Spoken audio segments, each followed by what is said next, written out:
Balancez vos ondes positives. Positives. Balancer vos ondes positives, c'est une tribu d'une dizaine de voix, issues de toutes les générations et de tous les milieux. Ces voix se retrouvent tous les 15 jours autour d'une table dans un studio radio avec un objectif. Quels que soient les sujets abordés, diffuser une vision optimiste de la vie. Malgré les difficultés, partager des solutions, des notes d'espoir et des doses d'humanisme. Parmi ces voix, il y a Nathalie Gilly.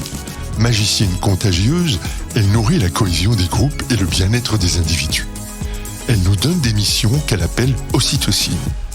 Aujourd'hui, le mode d'emploi, mais pas nécessairement celui que vous croyez. Balancez vos ondes positives. Joyeux bonjour. C'est donc reparti pour une mission ocytocine, créatrice de bien-être et de liens. Récemment, je commençais un accompagnement avec une équipe d'infirmières. Et il y en a une qui arrive en retard. Et alors, les salut Mumu. Boum, ma gourde. C'est l'infirmière. C'est l'infirmière Bardaf. Donc, je saisis la perche au vol pour l'inclure. Et donc, je la reconnais selon le code en vigueur et je dis « Bienvenue Mumu ». Et la Mumu me recadre, mais du tac au tac.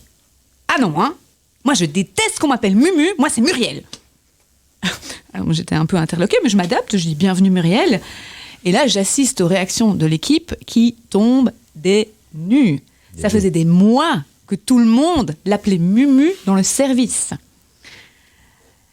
Et là, c'était le début. On sait justement l'histoire de la météo, hein, et dans le plus pur style des prises de conscience qui, moi, me font un bien fou parfois quand j'accompagne des groupes, le tour de météo s'est transformé en une session de mode d'emploi autour des prénoms, des surnoms, des diminutifs. Et alors, il y a une participante qui me dit « Mais enfin, on apprend les choses !» Elle était complètement éberluée. Et donc, moi, j'ai sauté sur l'occasion pour inviter tout le monde à donner explicitement son mode d'emploi. Parce que parfois, les gens, ils nous traitent d'une façon qui ne nous convient pas. Pas parce qu'ils n'ont pas envie, mais simplement, elles ne sont pas au courant. Et elles ne sont pas au courant de ce qui est important pour nous. Et ce qui est évident pour moi, ça peut être à des années-lumière de ce que les autres imaginent de moi, ou bien des comportements que les autres apprécient. Moi, je crois profondément que ce qui est dit publiquement ne peut plus être ignoré. Et très souvent, moi, je donne les clés pour faciliter les interactions avec les gens qui me côtoient. L'investissement est léger.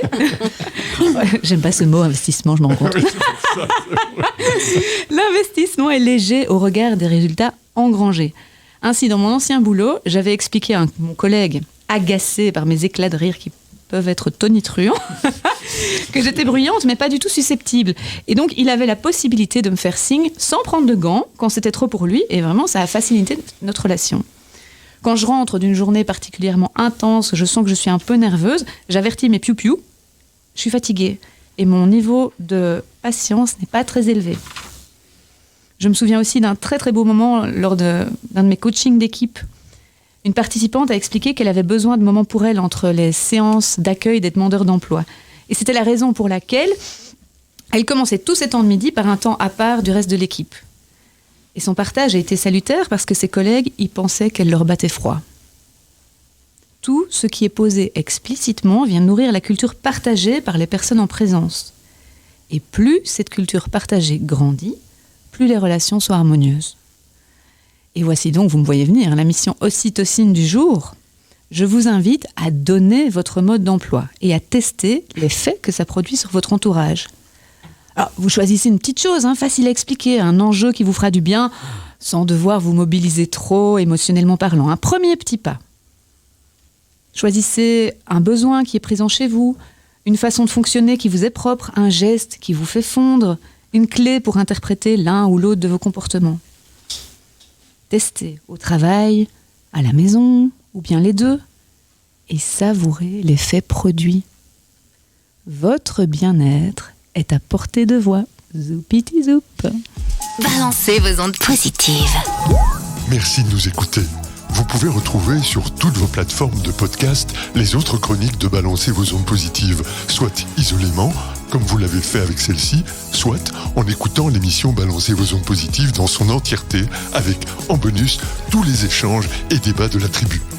À bientôt. Balancez vos ondes positives. Positives.